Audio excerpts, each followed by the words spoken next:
Good morning. It's Wednesday, the 15th of July. You're watching Euronews, and this is Europe Today.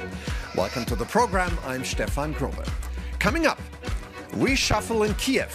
Lawmakers in Ukraine are getting ready to vote on another government this week after the president dismissed his prime minister in a move he said would bring fresh thinking, but critics warned could stoke disorder at a key point in the war. In a shock announcement, Volodymyr Zelensky had said he would replace Yulia Sviridenko after she had only served a year in office, prompting speculation over who would get the top job at a time when Kiev is facing intensified attacks. Reversal in the Gulf. US President Trump has backed down on a proposal he made just the day before to charge a 20% toll on shipping using the Strait of Hormuz. Trump's initial argument was that the US should be compensated for the role it plays in protecting freedom of navigation. It was never clear how Trump's proposed toll would work or be enforced. The US president doubled down, though, on his threat to reimpose a blockade on Iran's ports. A sharp diplomatic rift has opened between Brussels and the Turkish Cypriot leadership following the European Commission's decision to appoint a new special representative for Cyprus. The Turkish Cypriots characterized the appointment of EU Commission Vice President Raffaele Fitto as a unilateral overreach designed to influence the community ahead of upcoming informal peace talks. We'll speak to a minister of the Republic of Cyprus. And Spain booked their ticket for the World Cup final on Sunday, awaiting Argentina or England. The Spanish left the experts, who had mostly bet on France, speechless. Who expected La Roja to be that strong? Well, certainly not the French. We'll have more at the end of the show. But first to Ukraine.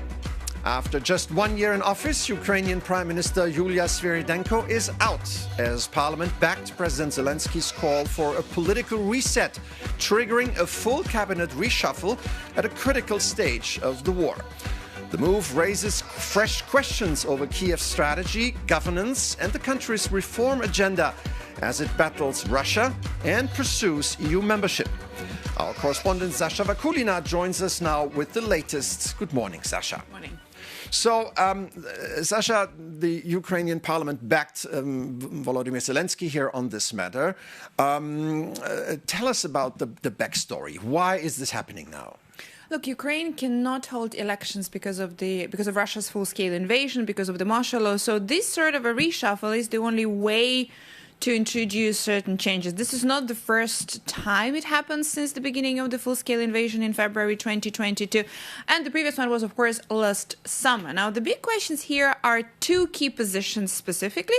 First of all, of course, who will replace Yulia Sviridenko? And it's not confirmed yet, but widely expected to be the CEO of Ukraine energy company Naftogaz, Serhiy Koretsky. Now, his appointment would be interesting. It also reflects a lot Kyiv's strategy and the focus on two key things.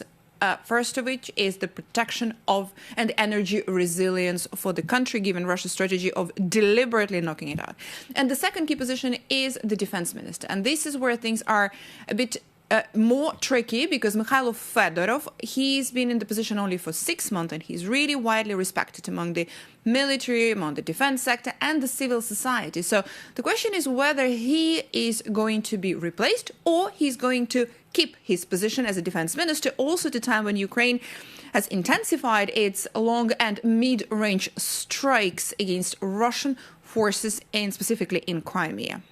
And Sasha, I want to talk about the military situation against, the backdrop against which all this is unfolding.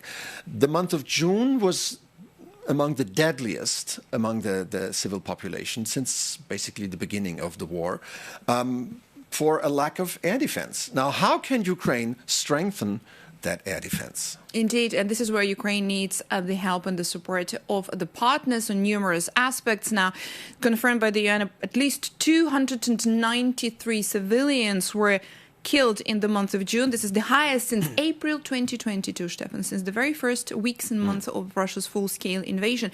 Now, the reason for it is, of course, because Moscow is indeed on purpose exploiting Ukraine's shortage of anti-ballistic defense, but also in doing so, Russia is targeting specifically densely populated urban areas. Now, these death toll does not include anything regarding the frontline situation. This is why Ukraine is insisting on better and faster supplies of air defense for the ballistic missiles, but also on that license that Trump promised sort of to give to Ukraine and to be able to produce the interceptors in Ukraine. All right, Sasha Vakulina, as ever, thank you very much. We stay in Ukraine, in the capital Kiev, where Ursula von der Leyen just arrived about an hour ago. The EU Commission President is preparing a combined support package for Ukraine worth up to 18 billion euros, with announcements on this expected during von der Leyen's visit. Now, we don't know all the details of what von der Leyen will be doing while in Kiev, but our correspondent Jorge Liborero was with her on the official train covering this visit, and he sent this report literally minutes ago. This is the second time this year that Ursula von der Leyen travels to Kiev, but the situation has drastically changed. Last time in February, the Commission President encountered a truly bleak landscape. Ukraine was going through a horrific winter of widespread blackouts caused by Russian attacks. The 90 billion support loan was blocked by Hungary, and Ukraine's accession process was completely paralyzed, with no solution in sight. But now, as von der Leyen says, the tide is turning in Ukraine's favor. The country is launching long-range strikes against Russian refineries, triggering a painful fuel crisis that is turning the heat on the war economy. The 90 billion loan is up and running, and the accession process is gaining traction. This week, Ukraine opened a new cluster of negotiations and intends to unblock the remaining 4 by the end of the year. We must admit that this is a remarkable turnaround for a country under invasion.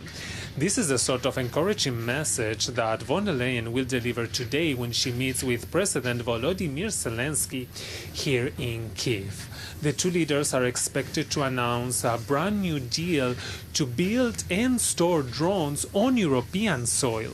These drones will then be used to either help Ukraine on the battlefield or reinforce the eastern flank. For Ukraine, the real benefit is the European industrial scale. And for Europeans, the benefit is Ukraine's technological ingenuity. Jorge Liborero from Kiev, thank you very much. As the wars rage in Ukraine and in the Middle East, the battle for global food security is intensifying. Ukraine remains one of the world's key grain exporters, while tensions with Iran are driving up energy and fertilizer costs, threatening harvests far beyond the conflict zones. The ripple effects are being felt across the globe. To discuss this further, let's bring in Karl Skau, Executive Director of the World Food Programme, who joins me now in the studio. Good morning, Karl. Good morning. Great to have you here with us.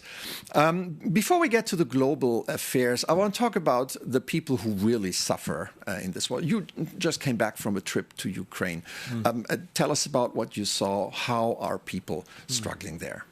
I regularly visit the front line in Ukraine because we have operations from Odessa, Kherson in the south to Kharkiv in the north. We every day have deliveries on those front lines. I was there last in the beginning of March, where they have just come through a very tough winter. And I was there last week for a week, visiting all points of that front line. And frankly, the situation has gotten even worse because there are relentless attacks, drone attacks happening now. I was in Donetsk when they registered some 1,400 drone attacks in only 24 hours. And so the civilian population there is really terrorized, and what they call the killing zone has expanded from 15 kilometers from the active front line to some 50 kilometers, because that's the range that these drones are now attacking. And I met families who had left overnight their house. They had enough. Some had been encouraged by authorities to leave. And I met one family family who had their house destroyed overnight at one of these transit centers. So I think that, you know, it's important also to keep an eye on the human dimension of this war, as always, but particularly on those front lines that are being terribly hammered right now. You mentioned your frontline operations. What exactly is it that you can do? So we deliver to almost 700,000 people who are stuck on that front line every month. And so where there are no markets, it's food, it's packages with food.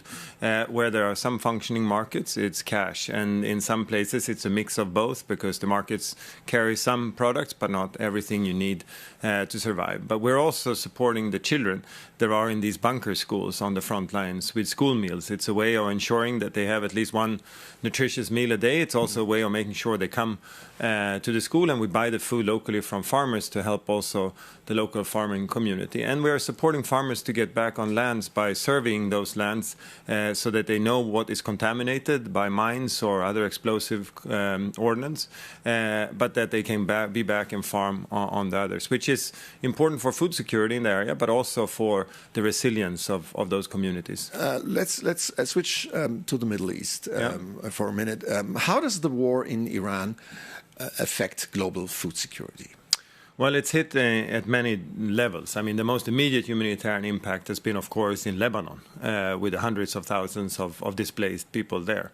But at a second level, it has hit our humanitarian operations across the globe in two ways. One, the disruptions to supply chain that everyone, involved in moving stuff has felt. You know, it takes 3 to 4 weeks longer to move rice from India to Somalia, for example, but also the costs. You know, in the Sahel, for example, the price of doing business has gone up almost 30%, and we are already in a situation where the needs are outpacing the available resources by far. And of course, when our running costs go up, then less aid is delivered. The last and most serious impact is that it's driving up food security. So energy and food prices are very closely correlated. And in the poorest countries, people are now eating less, and food insecurity is on the increase. All right, Karl Skau, Executive Director of the World Food Programme. Thank you so much for your insights this morning. Thank you. Now, just a few hours ago, the border controls in the fence between Spain and Gibraltar disappeared. Yesterday, the EU and the United Kingdom signed the Gibraltar Agreement, one of the last remaining post-Brexit leftover issues. After the meeting, Spanish Foreign Affairs Minister José Manuel Álvarez expressed the hope for a new chapter in the relations between Gibraltar and Campo de Gibraltar. Basically, we have a guarantee that the way they were already living, because they were already relating, 50,000 people were crossing every day for work. People from Gibraltar had houses or were living also outside. There was always a trade relation. All that is protected, is increased. And now, instead of looking with distrust to the other side of the gate, there will be no more gate. You know that you have a neighbor with which you can cooperate. Álvarez maintains that the claim of sovereignty of Spain does not change a bit with the agreement, but says it solves concrete problems of the citizens. Chief Minister of Gibraltar, Fabian Picardo, shares the same view. You can look at the one page that contains the issue of sovereignty, or you can look at the 118 pages that contain all of the other issues that we agree on, all of the issues that we're going to work together on now going forward. Instead of living with our backs to each other, we're going to be getting bureaucracy out of the way of the citizen and making sure that where there was a fence, there is now fluidity. The conflict over Gibraltar is one of the oldest in Europe. Another one is the one over Cyprus. Since 1974, the island state in the eastern Mediterranean has been divided between the internationally recognized Republic of Cyprus, an EU member state, and the Turkish Republic of Northern Cyprus, which is recognized only by Turkey. Diplomatic attempts at reuniting the island have been plenty, but nothing came out of it. Now there are new negotiations on the agenda, already overshadowed by the Northern Cypriot rejection of a new EU special representative for Cyprus. To make sense of all this, I'm glad to have Marilena Rauna by my side now, the Deputy EU Affairs Minister of Cyprus. Thanks for coming on the show today. A pleasure, Stefan. Good morning. Good to be here. Yeah, good morning. Well, first of all, what do you make of this rejection by the Turkish Cypriot side of the new EU Special Representative? Well, let us start by saying the following. When Cyprus acceded to the European Union in 2004, Stefan, it acceded in the entirety of its territory. It does not exercise effective control in the occupied areas, where Turkey occupies 37% of the territory, but it is European territory. So that as a starting point. There is now a renewed effort by the Secretary General of the UN to resume negotiations on the Cyprus question, in line always with the UN Security Council resolutions. Now, the European Union has a very important role to play in this effort in supporting the efforts of the UN Secretary General. Why? Because the Cyprus question is a European question, and reunifying the last divided member state of the European Union will not only be transformative for Cyprus, it will also be transformative for the region of the Eastern Mediterranean, sending a resounding message for peace and stability when we desperately need it. In the context of this, President von der Leyen appointed Vice President Fido as special representative. This follows the appointment, if you remember, of Mr. Johannes Hahn, who had this role. Let us say that this is not the first time that we have an EU personality. It is, though, the first time that we have a political personality. And the aim there is to support the efforts. It is not to take sides, but it is very much to support reunification, and everyone stands to benefit from that. All Cypriots and, of course, EU-Turkey relations. Marina, I got to ask you this. The island has been divided for more than 50 years. There have been talks that didn't lead to anything. Why should anybody believe that this time will be different? Because conditions are different right now. The geopolitical environment is different. We have a new President Christodoulidis assumed office 3 years ago. He made it a priority to re-energize the efforts. And I think that is the reason why we have these developments and the efforts of the Secretary General for a new effort. And then another important dimension, Stefan, is EU-Turkey relations. Turkey wishes to come closer to the European Union. Cyprus is the first member state that would like to see a positive agenda between the EU and Turkey. Why? Because we cannot change geography. Turkey will always be our neighbor, and we want to have good neighborly relations. There is quick one, Maria, a quick one. And so it would also benefit the EU-Turkey relations at a time when Turkey wants it, the EU wants it. We have 30 seconds left. Do you still believe in reunification, or has it become just a political slogan? We absolutely believe in reunification. We prove it. President Christodoulidis proves it in action. We cannot accept that there is a European member state that is still divided and under occupation. And the EU is there to support these efforts. We will be doing our utmost to reunify Cyprus. All right, Marilena Rauna, Deputy European Affairs Minister of Cyprus, thank you for breaking it all down for us. Thank you so much. And now, our World Cup Minutes.